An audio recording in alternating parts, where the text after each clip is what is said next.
자고 일어나면 또 쓰레기산. 쓰레기와의 전쟁은 여전합니다. 매립도 불가능한 폐기물이 방치돼 사회적 문제가 되고 있는데요. 그런데 여기 재활용품을 넣으면 돈을 주는 자판기가 있답니다. 조그맣게 사야지. 한 20만 원? 타고 남은 재도 다시 보자. 재 속에 뭐가 있는 걸까요? 이게 일반 재가 아니고 은이라고 보시면 돼요. 사방에 방치된 애물단지 자전거도 분리만 잘하면 돈이 되고 자원이 됩니다. 일단 한국에서 쓰레기 같은 거예요. 외국에서 90% 쓰는 거예요. 쓰레기가 돈, 폐기물이 자원이 되는 현장. 지금부터 찾아가 봅니다.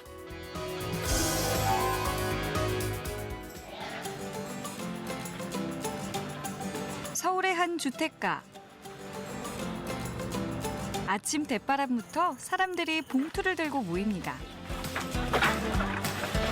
봉투 안에 있는 것은 페트병과 캔 재활용품들인데요. 왜 이곳에 모였을까요?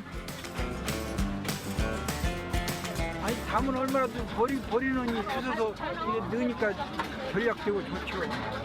1월 달부터 넣으면 이제 8만 얼마 돼. 맨날 하죠. 돈도 벌고 재밌고. 한번 지켜보았더니 페트병은 한 개에 10포인트, 캔은 한 개에 15포인트씩 올라갑니다. 근데 캔을 내야 돼. 캔이 더 비싸잖아. 구멍에 캔을 넣고 화면에 휴대전화 번호를 입력하면 포인트가 적립된답니다.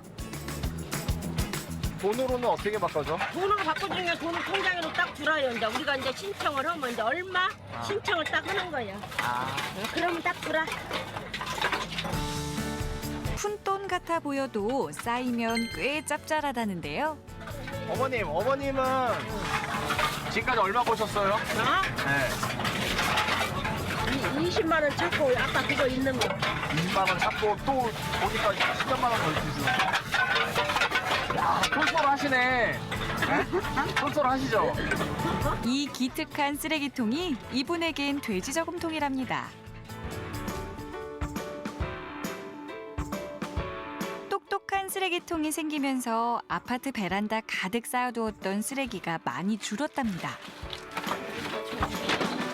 재활용품 분리수거는 철저히 하지만 날마다 쌓이는 양이 많아 골치 아팠다는데요.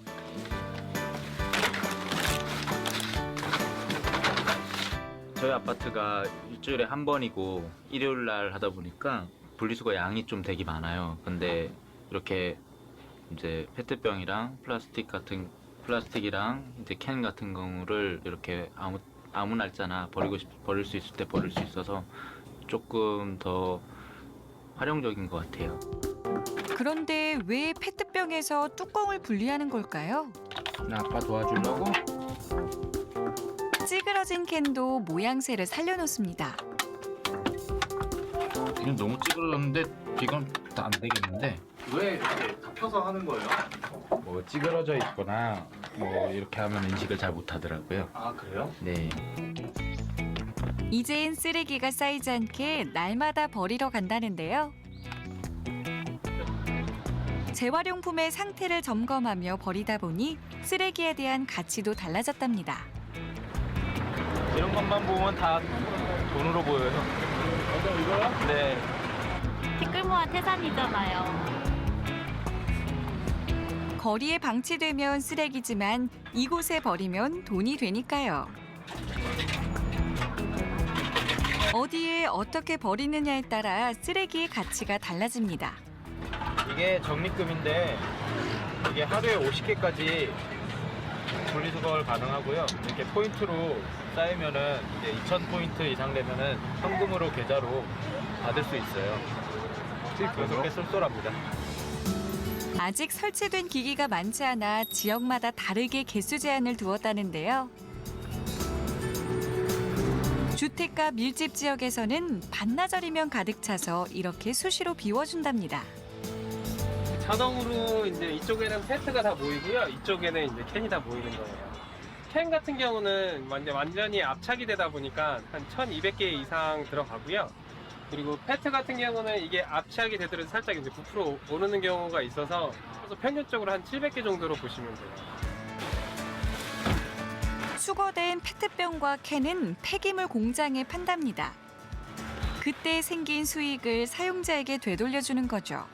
일반적으로 사람들이 이제 재활용을 할 때 이제 재활용 되는 거랑 안 되는 거랑 구분을 짓지 않고 한꺼번에 모여 있다 보니까 그거를 또 가져가서 중간에 이제 인력들이 투입돼 가지고 이걸 또 분리하는 작업이 있는데 요 기계 같은 경우는 그런 작업을 미리 기계 안에서 다 해버리기 때문에 그런 중간에 수고로움이 없어서 저희가 포인트로 이제 시민분들한테 돌려드릴 수가 있는 거예요. 지금은 재활용이 가능한 것들을 마구잡이로 버려 선별 작업을 통해 처리되는데요. 이 똑똑한 자판기 덕분에 불필요한 인건비를 줄여서 사용자에게 되돌려주는 방식이랍니다. 자판기 안에는 사람이 눈으로 보는 것처럼 쓰레기를 식별해내는 인공지능 센서가 있어서 재활용할 수 있는 제품만 구별해서 받고 압착해서 보관됩니다. 그 생수병 하나에 보면은 뚜껑이 보통 PP, 딱딱한 재질이고요.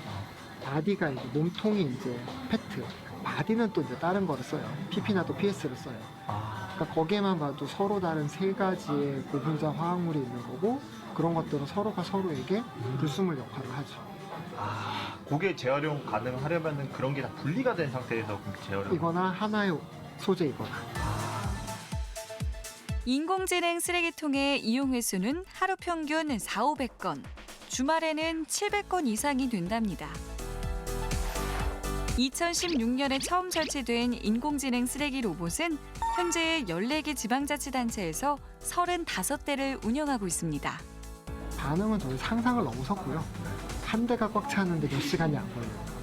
그러니까 그만큼 이제 사용자들은 트래픽은 밀리기 시작했고요. 이런 것들을 감안했을 경우 생기는 이제 오류의 문제, 서비스의 이제 어떤 만족도 문제 이런 것들을 해결하면서 제가 시장을 들어가면 생각보다 굉장히 빠른 속도로 저희는 시장의 한 서비스 부분으로 자리를 잡을 수 있을 것 같아요.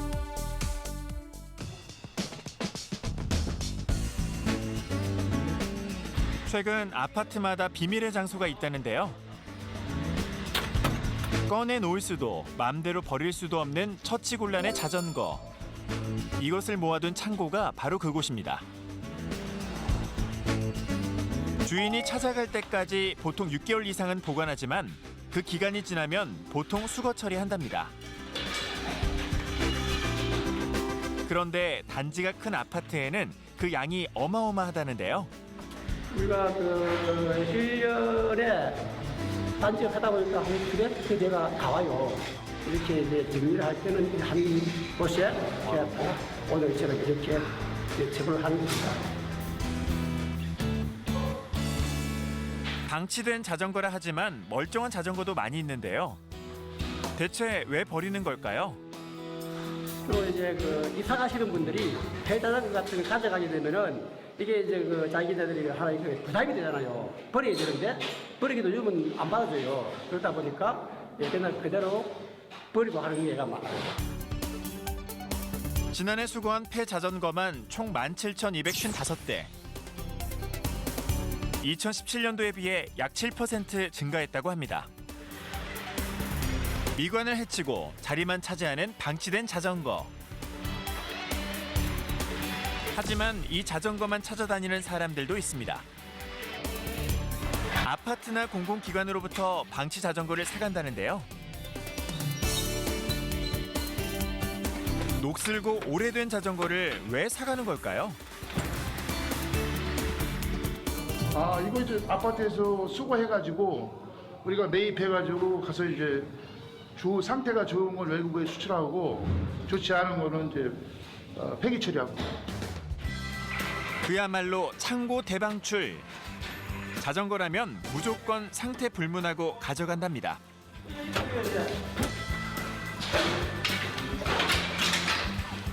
그런데 유모차는 왜 따로 가져가는 걸까요? 사장님, 여기 있는 거는 왜 수거를 안 해가신 거예요? 유모차 및 플라스틱 자전거는 그 수출도 안 될 뿐더러 국내에서도 누가 어떻게 처리할 방법이 없어요. 진짜 많죠. 방치된 자전거를 수거 처리하는 건 보통 1년 단위로 하기 때문에 그 양이 어마어마하다는데요.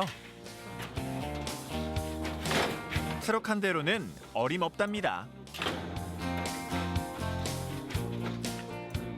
지금 약 8번 정도. 8번 정도? 네, 한 번 정도 더 가지고 9번 정도 날라야 돼요. 아, 그래요?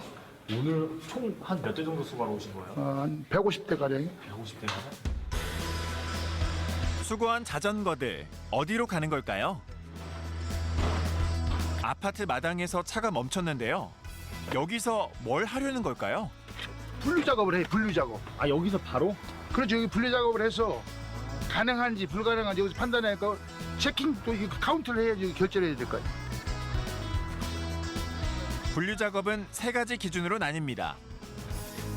상태와 상관없이 성인용, 청소년용, 어린이용으로 나누죠. 어린이용 자전거가 가장 저렴하고 성인용 자전거가 가장 비싸답니다.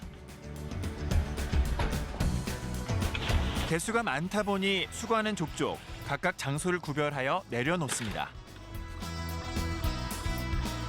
수거한 자전거 분류 작업이 끝나면 종류별로 각각 개수를 세는데요.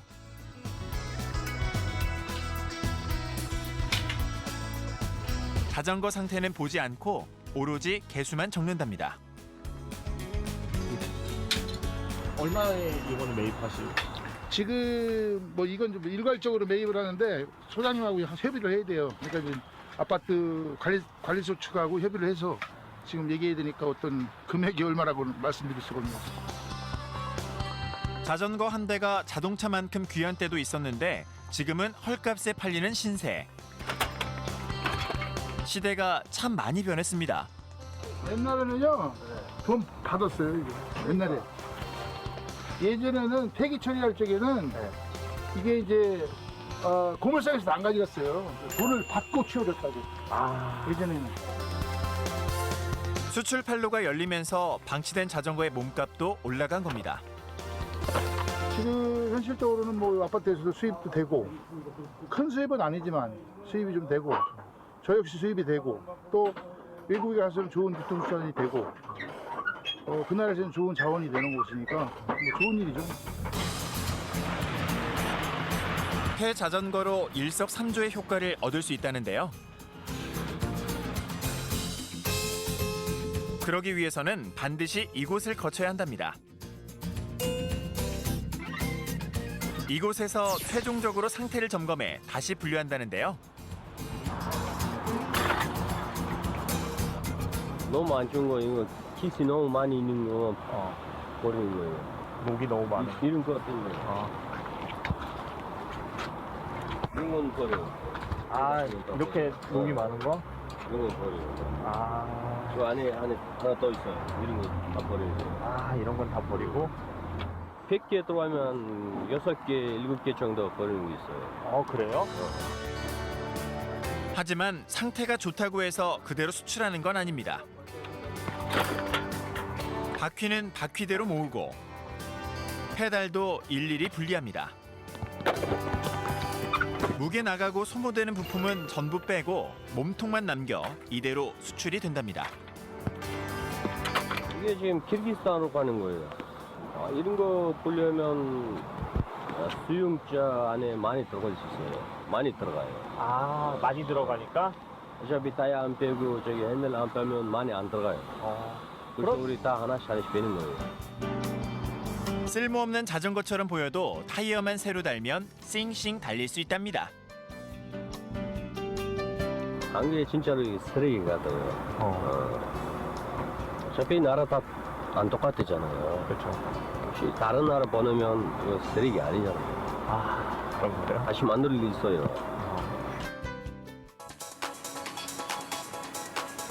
인천의 한 회사.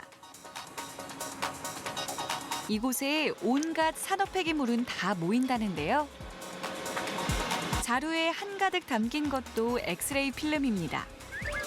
쓰고 버린 엑스레이 필름, 대체 이걸로 뭘 하려는 걸까요? 지금 엑스레이 필름에 은이 붙어 있는지를 좀 확인하고 있습니다. 촬영을 하고 난 다음에 나오는 이 색을 바르고 난 부분들이 있는데 그것들을 다 은이라 보시면 됩니다. 대체 어떤 기술이 있길래 다 쓴 엑스레이 필름에서 은을 캐내는 걸까요? 여기가 어떤 곳인가요? 광산이에요, 광산. 광산이라고요? 휴대폰이나 폐 가전제품 같은 거에 아주 귀중한 유용한 자원들이 있는 거거든요.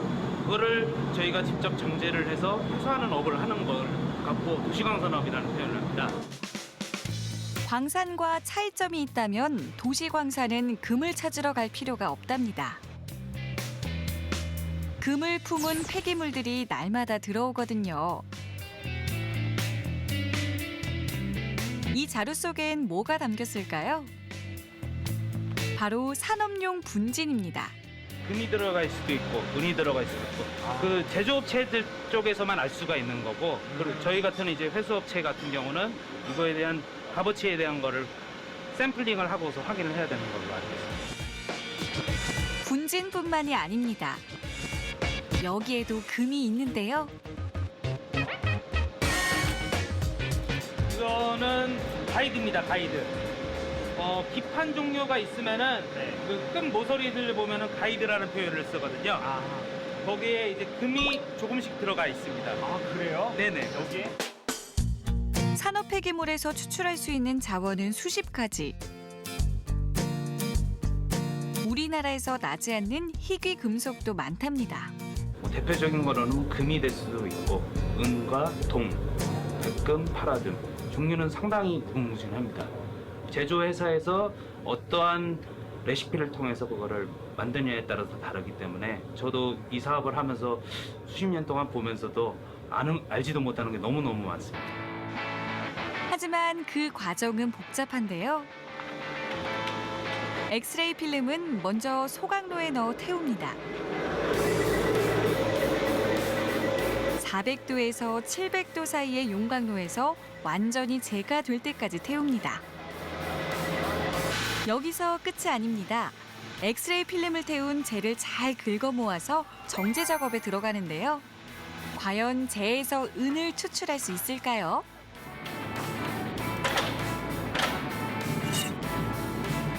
그대로 두면 타고 남은 재일 뿐이지만 이 용액 속에 넣으면 재가 은이 된답니다. 비싼 작업을 해갖고 은을 녹이는 작업을 하고 있습니다. 연기가 이제 하얀 가스가 나오게 되면은 다 됐다고 생각하시면 됩니다. 그래요? 재 속에 있던 은이 질산 용액에 녹아 침전물로 남는 거죠. 여기에 한 단계를 더 거친답니다. 소각지에 있는 거를 약품 처리를 하게 되고 약품 처리라는 거를 은을 추출하기 위한 과정이라고 보면 되는 거거든요. 그 은을 갖고서 다시 저희 비법 소스라는 걸 아시죠? 우리 또한도 비법 요갱액이라는 게 있습니다. 그거를 투입을 해서 지금처럼 보시다시피 은이 나오게 되는 거거든요. 분명히 노란색 물인데 그 속에 하얀 은이 들어있습니다. 그 침전된 은을 말리면 덩어리가 되는데요. 여기서 또 한 번 불순물을 제거해야 된답니다. 1200도 고열에서 녹여 다른 성분은 태워버리는 거죠. 순도가 높아진 은물은 고형 틀에 담아 은괴로 만듭니다.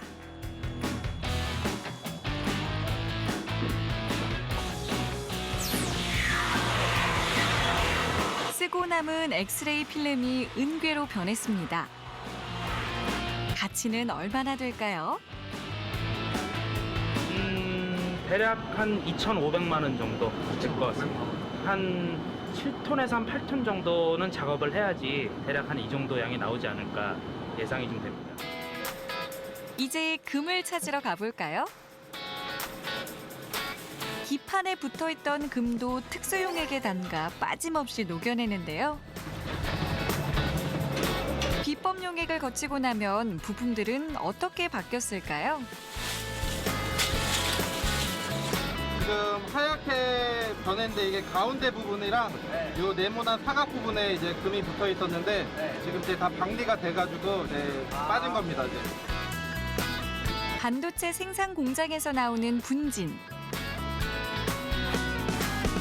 이 속에서도 금을 얻을 수 있답니다. 이 분진 안에는 이제 금이랑 이제 다른 종류의 이제는 뭐 구리나 이제 니켈 그런 게 있는데 이제 금 작업을 하기 위해서 그 전에 이제 돈 같은 구리 같은 거를 다 태워서 없애는 작업입니다 지금. 그러면은 그 약품 안쪽으로 금이 녹아져 있는 건가요? 네네 그 약품 안에 이 액 안에 이제 금이 녹아서 이제 제품 다 된 거는 바깥으로 이제 빼내면 됩니다 이제.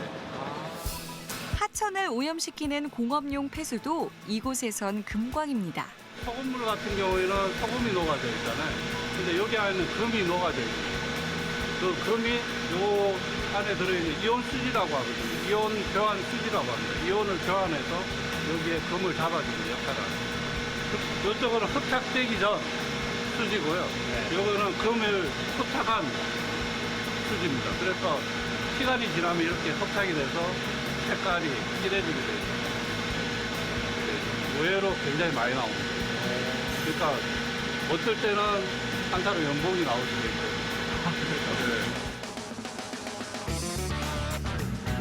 이게 폐기물에서 모은 금이라는데요. 진짜 금 맞나요? 네, 약간의 불순물이 있지만 거의가 금이라고 보시면 돼요.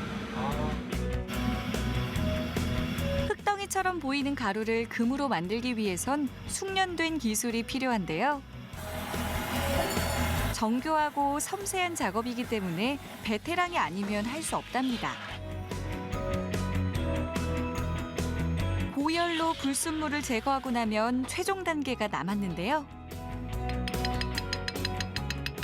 무광관측으로 하면서 촉감으로 느끼면서 제거하는 과정입니다. 지금 여기가 다 끝난 과정이에요, 이제? 이게 끝인가요? 예, 지금 요 제품은 요거서 끝입니다. 폐기물과 오폐수에서 번쩍번쩍 순도 높은 금이 탄생했습니다. 한 3천만 원 정도 되지 않을까 그렇게 싶습니다. 그래요? 네. 작은 거 하나라도 다 회수를 하는 거가 저희 업이다 보니까 찾다 보니까 계속 이렇게 나오네요. 저런 버려지는 건 너무 많은데 이런 거 하나하나가 다 소중한 자산입니다. 누구의 손을 거치느냐에 따라 쓰레기가 돈이 되고 폐기물이 자원이 됩니다. 우리가 버린 쓰레기를 다시 보는 것. 그것이 환경을 생각하는 첫걸음이 아닐까요?